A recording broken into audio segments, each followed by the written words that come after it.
point de presse de la C64 relatif à la rencontre du présidium de la C64 avec son Excellence Évariste Ndayishimiye, président de la République du Burundi et président en exercice de l'Union africaine.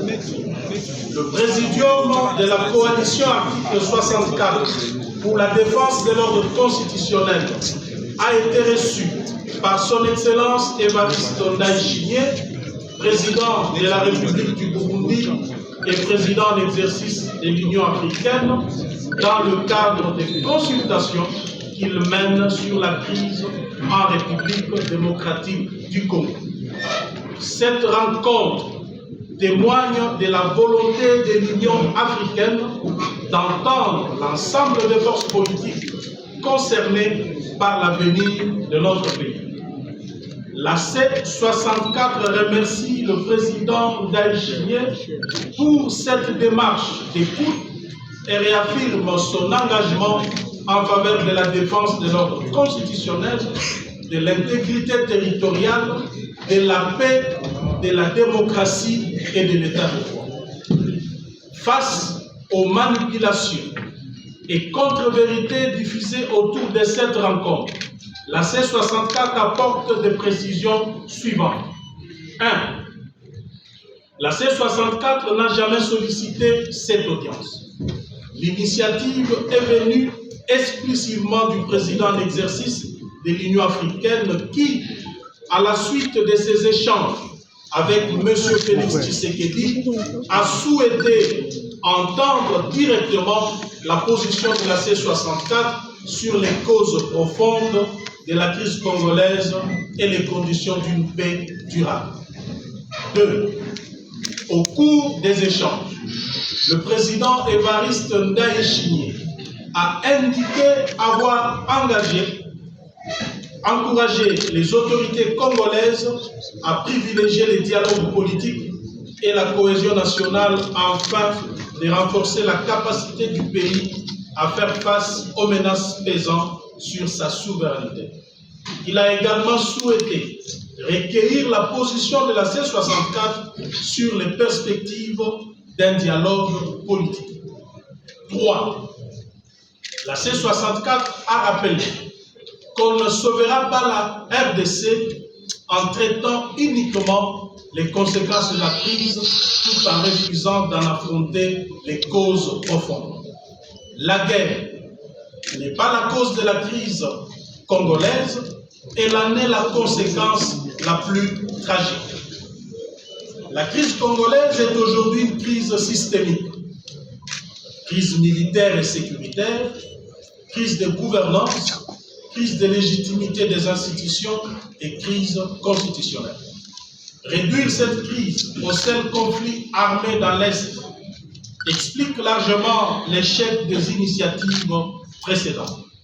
Le processus de Nairobi, de Luanda, de Doha et de Washington ont principalement abordé les dimensions militaires et diplomatiques sans traiter simultanément les causes politiques et institutionnelles de la crise.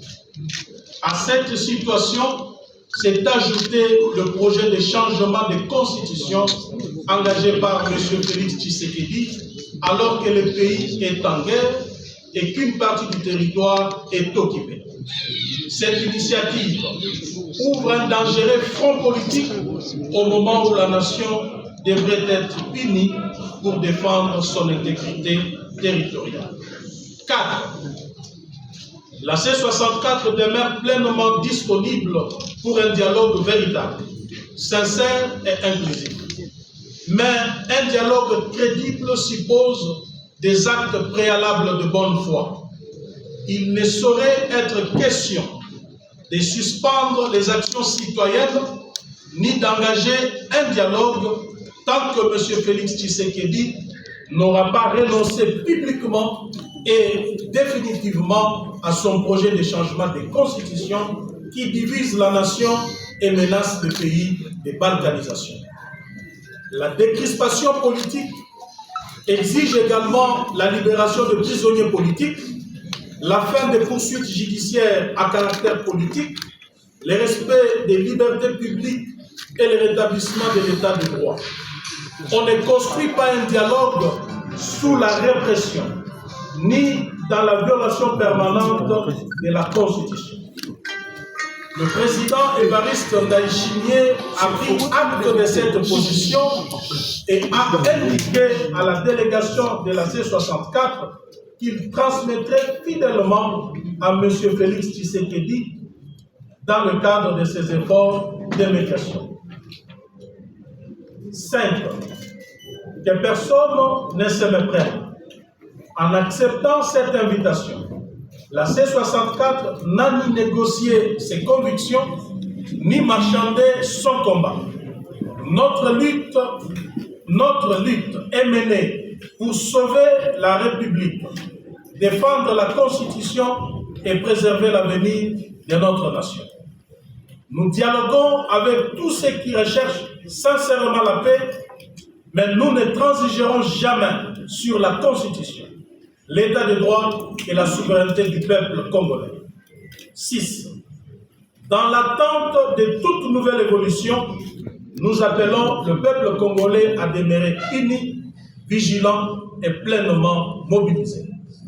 Après le succès de la journée ville morte du 3 juin et du sit-in historique du 12 juin, la C64 appelle toutes les Congolaises et tous les Congolais à participer massivement à la grande marche pacifique du 22 juillet 2026 vers le palais de la Nation.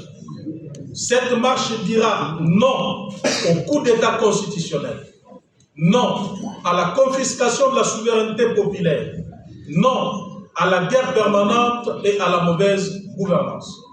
Elle dira oui au respect de la Constitution, oui à la paix, à la justice et à l'alternance démocratique. Elle exigera enfin la démission de M. Félix Tshisekedi parce qu'il a trahi son serment constitutionnel. La C64 réaffirme enfin sa disponibilité à contribuer sous l'égide de l'Union africaine et de toute médiation crédible à une solution globale permettant de restaurer durablement la paix, l'unité nationale et l'ordre constitutionnel. La souveraineté appartient exclusivement au peuple congolais. Aucune intimidation, aucune répression et aucune manipulation ne pourront arrêter un peuple déterminé à reprendre en main son destin. Aucune fraction du peuple ni aucun individu ne peut s'en attribuer l'exercice. Le combat continue jusqu'au rétablissement de l'ordre constitutionnel, de la démocratie, de la paix et de la dignité du peuple. Merci.